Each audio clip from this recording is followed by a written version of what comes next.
বিয়ে করতে যাওয়ার আগে আমি আমার ওয়াইফের সাথে প্রেম করতাম। আমি যেদিন বিয়ে করতে যাব আমার বাসা ভাড়া নাই। বিয়ে করার দিন সকালবেলা আমি ইত্তেফাকে বিজ্ঞাপন দিয়ে বাড়িওয়ালাকে ফোন দিলাম। বাড়িওয়ালা বললেন কি করেন? বললাম উকালতি করি।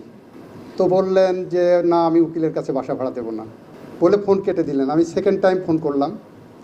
আমি বললাম যে আপনার ঘরে কি বিবাহযোগ্য মেয়ে আছে? তো আমার ব্যাকগ্রাউন্ড চেক করলে পারে আপনার মেয়েকে আমার সাথে বিয়ে দিতে চাইতেন। তো উনি একটু হয়ে বললো যে আপনার কথাগুলো ভালোই লাগলো, ঠিক আছে আমি আপনার জন্য বাসা রাখবো। ওই বাসায় উঠলাম, 10 বছর ছিলাম। 10 বছরের জন্য একদিনের জন্য সুযোগ দেয়নি যে লিগ্যাল প্রফেশনের লোকজনের কাছে বাড়ি ভাড়া দেওয়া যায় না, এই প্রশ্নবোধক চিহ্ন রাখার সুযোগ দেয়নি। সেদিন থেকে আমরা মনে করেছি যে আমার প্রফেশনাল জায়গায় এথিক্সের জায়গাটা অনেক বেশি করে স্ট্রং করতে হবে। বিয়ে করতে যাওয়ার আগে আমি আমার ওয়াইফের সাথে প্রেম করতাম। আমার শ্বশুরবাড়িতে যখন বলা হলো যে আমার সাথে ছেলে ওকালতি করবে, ওনারা নাক সিটকালেন, উকিলের সাথে বিয়ে দেবেন না। সেটাও আর একটা কারণ যে এই প্রফেশনটাকে আমরা এমন একটি প্রফেশনাল জায়গায় নিয়ে যেতে চাই যেখানে গেলে আমাদের এই প্রফেশন সম্পর্কে মানুষের শ্রদ্ধার জায়গাটা অনেক বেশি অর্জন করতে পারবেন।